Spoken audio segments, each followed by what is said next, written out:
19h, Madame, Monsieur, bonsoir et merci de nous rejoindre sur Al24 News pour cette nouvelle édition.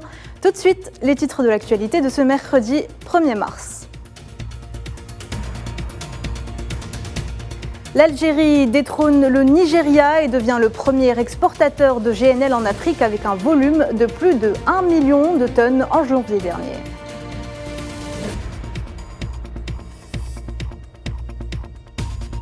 Sahara occidental, nouvel échec diplomatique de Rabat après que le chef de la diplomatie autrichien ait démenti les allégations marocaines attestant son soutien au plan dit d'autonomie.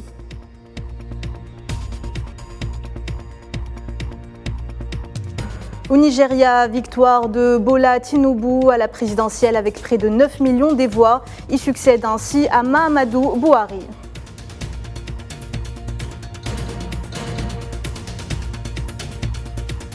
Terrible accident ferroviaire en Grèce. Il a fait jusqu'alors 36 morts et 85 blessés.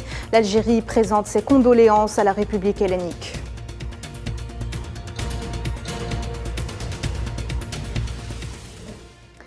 Il ne peut y avoir de paix en Afrique tant que le Sahara occidental est colonisé. C'est ce qu'a déclaré le président de l'Assemblée populaire nationale à l'occasion d'une journée parlementaire organisée par le bloc parlementaire du FLN. Ibrahim Bourali a affirmé qu'il n'y aura pas de solution au Sahara occidental autre que de donner au peuple sahraoui son droit à l'autodétermination, indiquant que les manœuvres menées par l'occupation marocaine sont dangereuses pour la légitimité internationale.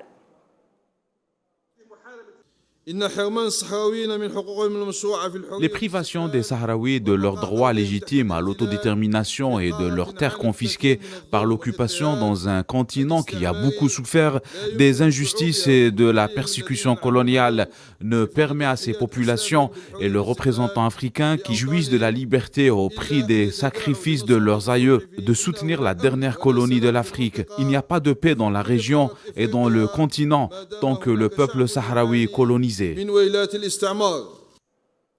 L'Algérie devient le premier exportateur de GNL en Afrique, détrônant ainsi le Nigeria.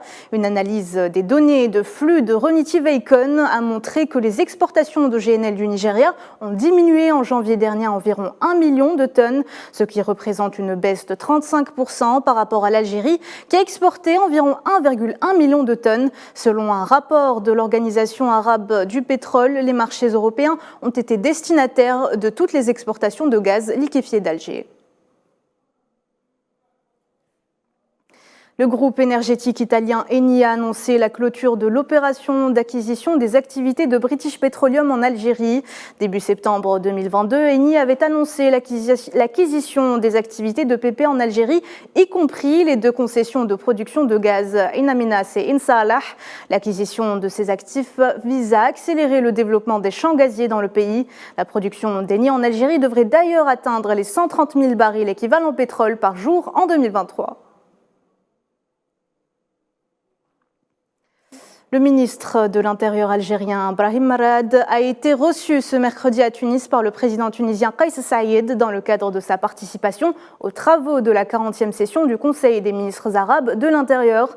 Des questions liées au renforcement de la coopération sécuritaire commune et le bilan d'activité du Conseil et de ses différentes structures sont à l'ordre du jour de cette 40e session. Nouvelle mise à jour concernant l'affaire Marocgate, des sommes d'argent d'un total d'au moins 180 000 euros, en plus de cadeaux et de voyages offerts par le régime du Merzen pour soudoyer des eurodéputés en échange d'un soutien électoral au Parlement européen. Selon des aveux de l'ex-eurodéputé Pier-Antonio Panzeri, obtenus par la justice belge dans le cadre de l'enquête sur le scandale de corruption ayant éclaboussé l'institution continentale et dans lequel le Maroc est lourdement impliqué. Un communiqué de la diplomatie marocaine stipule que l'Autriche soutient le prétendu plan d'autonomie au Sahara occidental, une nouvelle forme de rejet des droits légitimes du peuple sahraoui à l'autodétermination et aux principes énoncés par les chartes des Nations Unies. Amin Toutah. Un nouveau camouflet pour Rabat dans le dossier du Sahara occidental, après un communiqué mentionnant que l'Autriche soutient le plan d'autonomie proposé par le Maroc concernant la question sahraoui. après la visite du conseiller fédéral et le ministre de l'Intérieur autrichien au Maroc. Selon les affirmations du conseiller fédéral autrichien, les deux parties se sont entendues à coopérer dans la lutte contre l'immigration clandestine et l'accélération des reconduites à la frontière pour les demandeurs d'asile déboutés. Concernant le volet diplomatique, le secrétaire général de la diplomatie autrichienne est revenu sur le processus de l'Organisation des Nations Unies et les efforts de l'envoyé spécial pour le Sahara occidental, Staffan de Mistura, afin de trouver une solution conforme aux résolutions onusiennes et aux principes de la Charte des Nations Unies. Un principe d'autodétermination approuvé par la communauté internationale et la tribune de l'ONU depuis la création de la MINURSO, organisme onusien chargé de l'organisation du référendum au Sahara occidental. Sur le plan continental, le droit inaliénable du peuple sahraoui a été affirmé par plusieurs instances, à l'image de la Cour africaine des droits de l'homme et peuples, exhortant l'ensemble des pays membres de l'Union africaine à œuvrer pour une solution durable à la dernière colonie du continent africain. La sécheresse dévastatrice et les conflits en Somalie ont déplacé un nombre record de 3,8 millions de personnes dans le pays au début de l'année 2023, selon l'Organisation internationale pour les migrations des Nations Unies. L'ONU appelle à des solutions durables pour éviter une aggravation de la crise. Ce pays de la Corne de l'Afrique connaît un épisode de sécheresse historique qui dure depuis 5 ans, une situation jamais vue depuis plus de 40 ans. Toujours en Afrique, le candidat du parti au pouvoir au Nigeria, Bola Tinubu, a remporté les élections présidentielles. La Commission électorale nationale a indiqué que le candidat du parti All Progressive Congress avait obtenu 8,8 millions devant ses concurrents. Sohila Kelal.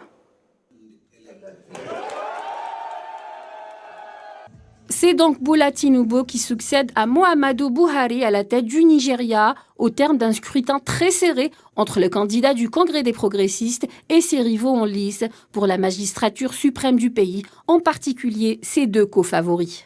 Les résultats officiels proclamés ce mercredi par la Commission électorale nationale indépendante, l'INEC, a d'ailleurs révélé les scores obtenus par les prétendants à la présidence. Le nouveau président a obtenu 8,8 millions de voix. Atiku Abubakar du Parti démocratique du peuple est crédité de 6,9 millions de voix. De son côté, Peter Obi du Parti travailliste, considéré comme l'outsider de ce scrutin, a récolté 6,1 millions de voix. À noter que la dite commission n'a pour le moment pas révélé le taux de participation générale. À peine les résultats proclamés, le président sortant Muhammadu Buhari a salué la victoire de Bola Tinubu, déclarant « Le peuple a parlé ». Je félicite son Excellence Bola Ahmed Tinubu pour sa victoire. Élu par le peuple, il est la meilleure personne pour ce poste. Je vais maintenant travailler avec lui et son équipe pour assurer une passation de pouvoir dans les règles, a écrit Buhari sur son compte officiel Twitter. Les élections générales du Nigeria se sont tenues le 25 février dernier. 18 candidats étaient en lice pour le poste de président. Les électeurs ont également voté pour les sénateurs et les membres de la Chambre des représentants. Le secrétaire général des Nations Unies a assuré ce mercredi à la population irakienne la solidarité et le soutien de l'ONU pour accompagner vers la paix ce pays qu'il visite pour la première fois depuis 6 ans. Antonio Guterres doit s'entretenir avec le ministre des Affaires étrangères Fouad Hussein avant de rencontrer le Premier ministre. Ce déplacement intervient au moment où l'Irak commémore cette année les 20 ans de la Deuxième Guerre du Golfe. C'était le 20 mars 2003. C'est une visite de solidarité, une solidarité avec le peuple et les institutions démocratiques de l'Irak, et une solidarité qui signifie que l'ONU est totalement engagée à soutenir la consolidation des institutions dans ce pays et à exprimer ma confiance que les Irakiens sauront surmonter les difficultés et les défis auxquels ils sont encore confrontés à travers un dialogue ouvert et inclusif. Je tiens à saluer les efforts déployés par le gouvernement pour permettre aux Irakiens de l'extérieur du pays de revenir. Les Nations Unies alertent sur une situation d'urgence en Syrie provoquée par les récents séismes. Un appel à plus de solidarité pour venir en aide aux populations sinistrées a été lancé. Le secrétaire général adjoint aux affaires humanitaires, Martin Griffiths, a estimé que quelques 15,3 millions de personnes, soit 70% de la population du pays, ont besoin d'une aide humanitaire, ajoutant que le plan de réponse 2023 nécessitera 4,8 milliards de dollars, soit le plus grand appel humanitaire actuellement en cours.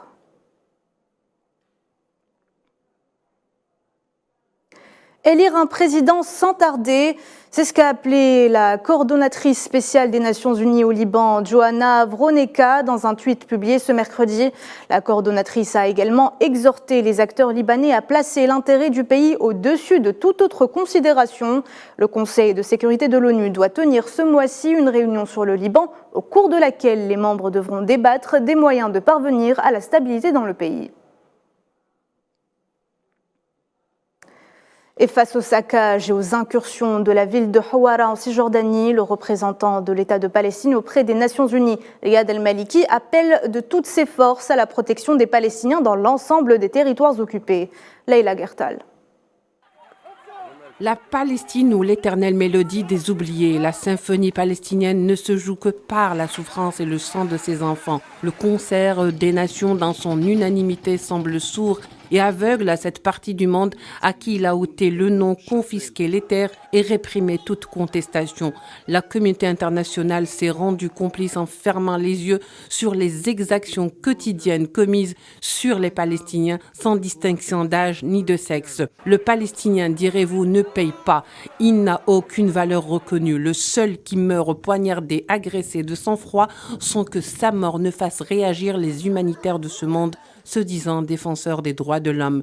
Bien sûr, on a bien assisté à des réactions démesurées pour bien moins que cela, mais s'agissant des Palestiniens, les langues se nouent et éprouvent du mal à dénoncer ou même à condamner.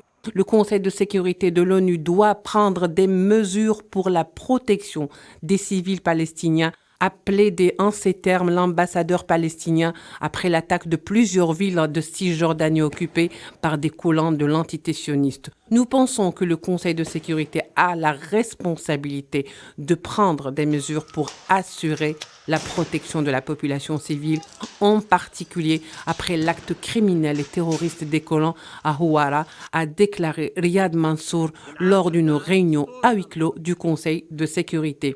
Cette réunion d'urgence, il faut le rappeler, avait été demandée par les Émirats arabes unis après l'attaque dimanche soir par des centaines de colons sionistes de cette petite ville du nord de la Cisjordanie où ils ont jeté des pierres vers des habitations palestiniennes, incendié des bâtiments, des poubelles et des voitures. Il aurait été bien que le Conseil de sécurité y aille pour voir de ses propres yeux, ressente l'horreur dans les têtes et les cœurs des enfants, des femmes et des familles, a lancé l'ambassadeur palestinien. La semaine dernière, le Conseil de sécurité avait dénoncé pour la première fois depuis 6 ans les colonies sionistes dans les territoires palestiniens, dans une déclaration approuvée aussi par les États-Unis. Mais hélas, comme toute condamnation, elles ne sont jamais suivies de fait. Nous continuerons à frapper à la porte du Conseil, non seulement pour qu'il parle d'une seule voix, mais pour qu'il prenne d'autres mesures, a insisté Riyad Mansour. Protection, protection, protection. C'est ce que la population civile palestinienne réclame. En Grèce, 36 personnes sont mortes et 85 ont été blessées hier soir dans une collision entre un convoi de marchandises et un train de passagers effectuant le trajet entre Athènes et Thessalonique. Aucune précision n'a été fournie à ce stade sur les raisons pour lesquelles les deux trains étaient entrés en collision. D'après les médias grecs, il s'agit du pire accident ferroviaire que le pays n'ait jamais connu.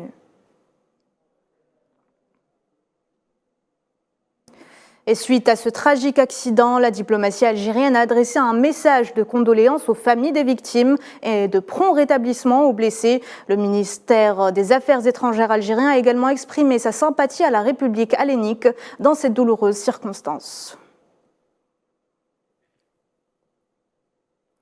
L'étau russe continue de se resserrer autour de Bakhmout. Le président ukrainien Volodymyr Zelensky a admis que la situation dans la ville concentre les plus grandes difficultés pour l'armée ukrainienne, qui ne contrôle plus qu'un corridor de quelques kilomètres de large pour rentrer et sortir de la cité. Depuis plusieurs jours, Bakhmout est devenu un symbole de la lutte pour le contrôle de la région industrielle du Donbass à l'est de l'Ukraine. Safwan Ben Sabri.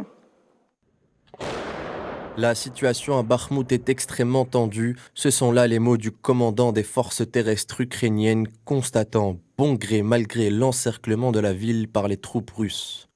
Côté ukrainien, le moral n'est pas au beau fixe. Les soldats présents sur place attendent la sentence. On annonce une prise imminente de Bakhmout, tant l'avancée des troupes russes semble inexorable.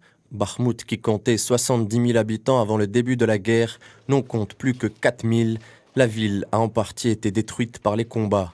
Les derniers civils se réfugient dans les sous-sols et les abris, refusant pour autant de quitter la ville. Surnommée la forteresse du Donbass par Zelensky lui-même, elle est un enjeu stratégique pour les deux camps. L'armée russe tente de prendre cette localité du sud-est ukrainien depuis des mois sans succès jusqu'à présent. La donne serait sur le point de changer.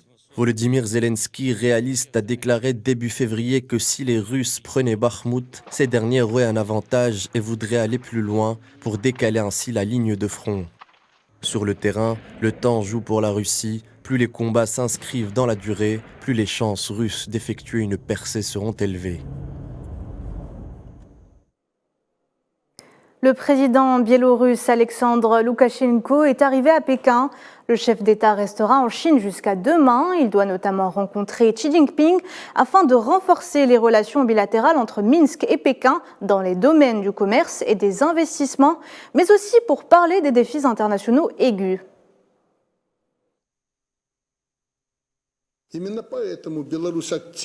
La Biélorussie milite activement pour des propositions de paix et soutient totalement votre initiative pour la sécurité internationale.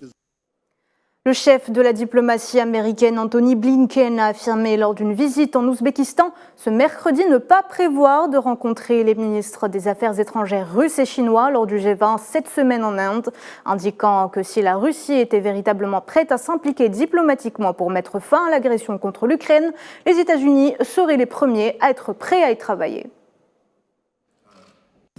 Il n'y a pas de rencontre prévue avec la Russie et la Chine au G20, même si j'imagine que nous serons certainement dans des sessions de groupe, d'une manière ou d'une autre, ensemble. Interdiction d'utilisation de TikTok. Après les États-Unis et le Canada, le Parlement européen emboîte le pas. La présidente du Parlement, Roberta Metsola, a décidé de bannir l'utilisation de l'application TikTok sur les appareils professionnels comme les ordinateurs, téléphones mobiles ou tablettes à compter du 20 mars prochain.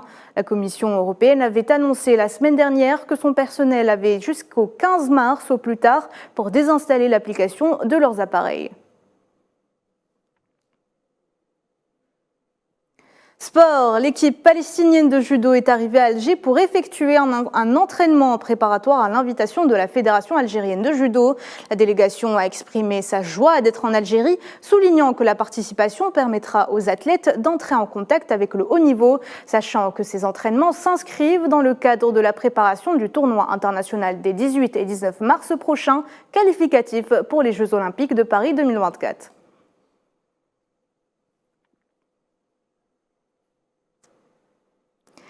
C'est la fin de ce journal. Merci de l'avoir suivi. Vous pouvez revoir ce programme sur nos réseaux sociaux ou en scannant le QR code qui s'affiche en bas de votre écran. L'information continue sur Al24 News. À demain.